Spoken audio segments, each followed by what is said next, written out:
Bonjour à vous, bienvenue dans cette vidéo où nous allons parler c'est la théorie concernant le Dao Yin. Alors, elle précède une autre vidéo qui, elle, est plus dans la pratique. Donc là, c'est pour expliquer ce que c'est que ce Dao Yin. Donc le Dao Yin, c'est en fait tout simplement et purement l'ancêtre du Qigong, parce que le terme Qigong est apparu, on va dire, dans les années 50, 1950 environ. Donc avant, en fait, ça s'appelait le Daoyin. Donc c'est-à-dire que c'est un terme plus ancien qui fait référence, donc tout comme le Qigong, à la médecine chinoise et au taoïsme, où en fait on considère que l'homme est un trait d'union entre la terre et le ciel. C'est tout plein de poésie.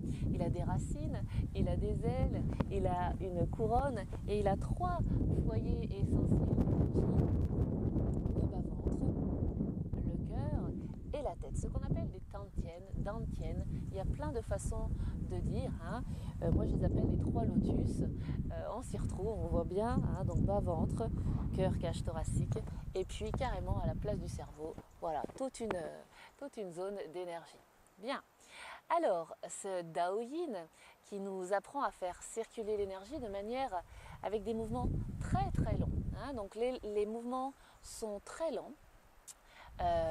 En revanche, nous sommes très centrés sur le souffle qui va être beaucoup plus long, sur la détente du corps déjà qui va être plus... Si je suis crispée comme ça, l'énergie ne circule pas du tout de la même façon que si je suis détendue. Et donc ces souffles qui vont nous aider à également conduire l'énergie. Donc par le mouvement, par le souffle et par la pensée, par être centré plutôt que concentré, je dirais donc plutôt par la conscience, par la présence que nous avons à notre mouvement, à l'intérieur de nous, ainsi qu'à l'extérieur de nous. C'est un tout, le yin et le yang. Vous connaissez ce sigle-là. Donc, où les opposés, ce sont les paires d'opposés qui se complètent et donc permettent de faire et de former le tout. Donc je pourrais en parler pendant des heures de ce yin et yang. Je vais juste vous expliquer ça de cette manière, assez succinctement, en disant que voilà, il n'y a ni bien ni mal, mais que finalement ces 2 parties ensemble forment le tout. Voici pour le yin et le yang. Donc on va s'inspirer également dans le Dao Yin de la médecine chinoise, comme je vous disais, et donc essentiellement des méridiens. Donc les méridiens, ce sont des canaux d'énergie. Donc voilà une petite image d'illustration.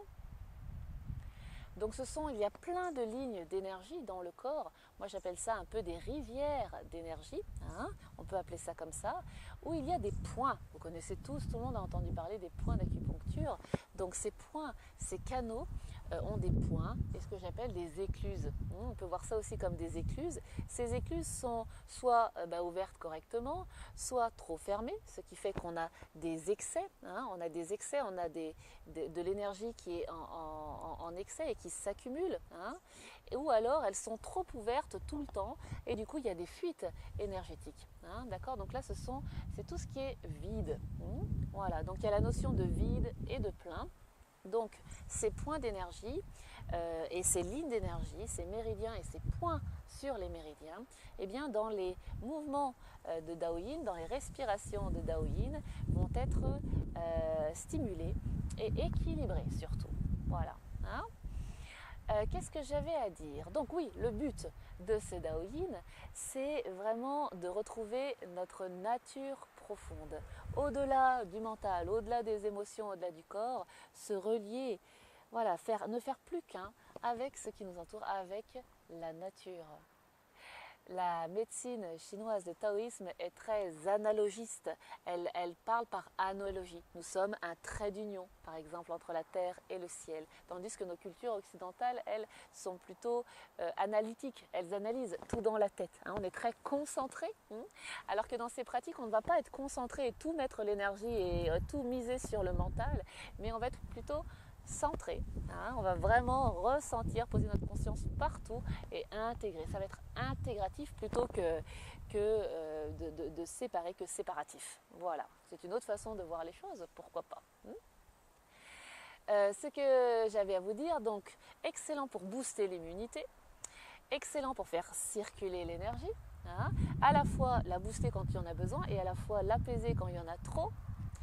C'est excellent donc pour booster donc aussi l'immunité, hein, nos défenses immunitaires, très important, pour renforcer notre santé. Et aussi, ce qu'il y a d'intéressant, je trouve, dans la pratique du Dao Yin, c'est que nous allons retourner dans l'embryon que nous étions. Et oui, c'est une pratique où nous allons respirer à l'envers. Je m'explique. Donc, d'habitude, hein, quand on respire, le ventre gonfle, toute la ceinture pelvienne gonfle, hein, et elle expire. Voilà, ça se rétracte légèrement dans le relâchement. Ça fait comme ça. Hein, j'inspire, ça ouvre, devant, sur les côtés, derrière, que ce soit au niveau ici, au niveau du thorax, au niveau de la tête.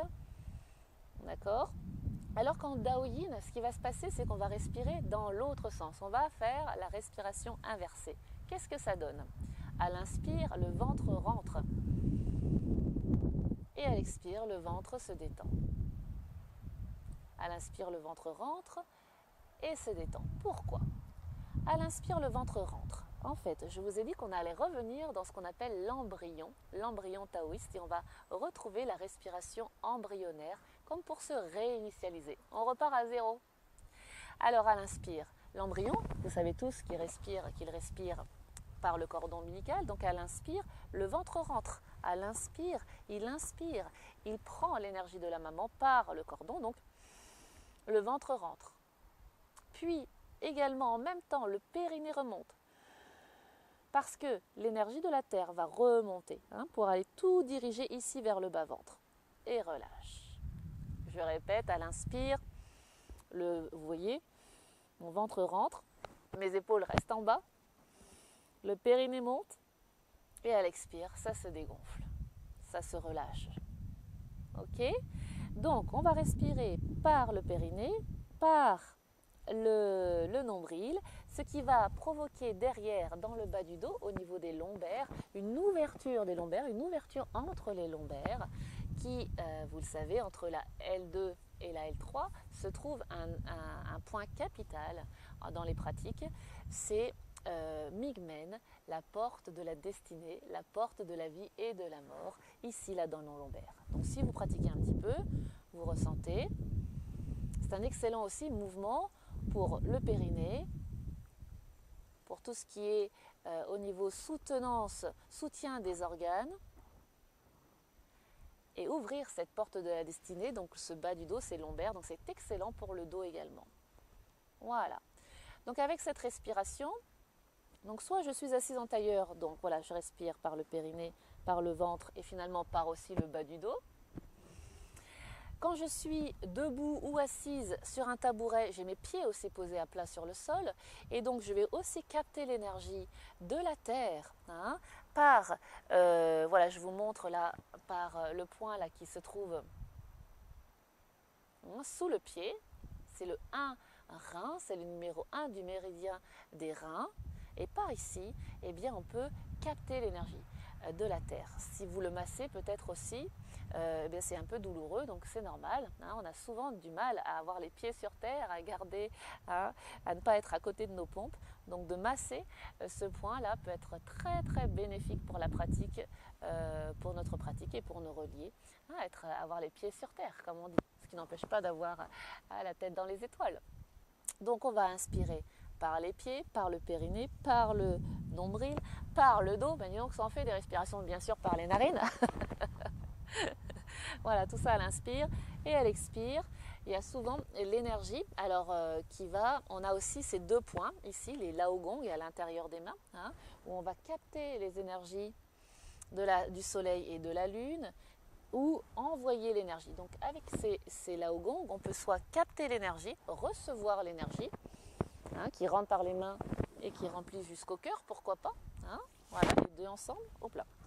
et ou alors envoyer l'énergie. Il y aura des fois où on enverra l'énergie jusqu'au bas-ventre. C'est souvent pour remplir le bas-ventre. Hein? Donc les Laogong vont servir à la fois d'émetteurs d'énergie comme de récepteurs d'énergie. Hein? On verra dans la seconde vidéo comment pratiquer cela. Donc c'est la respiration inversée qui va travailler donc sur comment inspirer à capter l'énergie soit de l'extérieur, enfin donc de la lune, du soleil, de la terre, du ciel. Ah oui, c'est pas rien. Hein. Voilà. Deuxième chose, dans cette respiration inversée, on va stimuler deux merveilleux vaisseaux. On va dire que ce sont deux méridiens un peu particuliers, qui sont les deux premiers méridiens, les deux vaisseaux, les deux premiers qui se créent en fait lorsque nous sommes embryons, justement. Donc c'est le vaisseau concepteur, donc là, qui descend jusqu'au périnée, d'accord? Et puis le vaisseau gouverneur qui part du périnée, qui remonte le long de la colonne, jusqu'au sommet de la tête, jusqu'à notre couronne, hop, qui descend, voilà, troisième œil, hop, hop, et il y a une branche là qui se termine ici, juste sous le nez.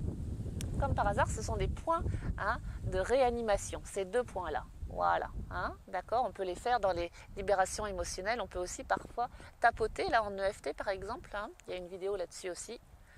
Voilà, donc ces deux points. Donc quand nous serrons le périnée, eh ben, c'est les rejoints, ces deux méridiens, ces deux merveilleux vaisseaux se rejoignent. Et pour fermer ici, finalement, puisqu'on va fermer le pont, eh bien justement on va mettre la langue, le bout de la langue derrière les incisives en haut. Alors on n'ouvre pas la bouche comme ça, mais je vous montre en grand. Ok, donc la bouche fermée ça donne ça. Et c'est ce qu'on appelle dresser le pont de Pi. Donc là je vais faire une autre petite vidéo aussi qui s'appelle dresser le pont de Pi, les Pi, hein, les oiseaux, parce qu'en fait, voilà, je vais vous lire en fait l'histoire de pourquoi on met la langue au ciel. Donc c'est bien ça, tout le bas de la mâchoire, là, hein, la mâchoire inférieure, c'est relié à la terre, tandis que le palais, c'est relié à la voûte céleste. Donc quand on met la langue au palais, ça relie la terre et le ciel. Donc finalement, quand on serre le périnée, que la langue est au palais, eh bien vous voyez bien que tout autour, on a toute une ligne, tout un canal d'énergie hein, qui, hop, voilà, on fait le tour de soi-même. D'accord? Et quand on respire comme ça, c'est la respiration microcosmique aussi, c'est très très puissant au niveau énergétique. Puissant de force tranquille, hein, pas de s'agiter et d'écraser tout ce qui bouge. C'est au contraire d'équilibrer et d'énergiser tout notre être, d'harmoniser la terre et le ciel. C'est tout un programme, hein. C'est pour ça que j'adore cette pratique. On ne fait pas grand-chose de l'extérieur, mais à l'intérieur, ça bouge énormément. Ça calme et en même temps, on sent une puissance se déployer à l'intérieur de nous, ce qui n'est pas déplaisant. Je dirais même que c'est plutôt plaisant. Alors de le pratiquer en intérieur, on peut le pratiquer aussi à l'extérieur, selon les conditions bien sûr climatiques que vous aimez. Hein. Donc voilà, je pense que j'ai à peu près tout dit. Donc si ça vous intéresse d'aller plus loin, eh bien vous pouvez aller voir la pratique directe du Dao Yin. Très belle journée à vous. Namasté.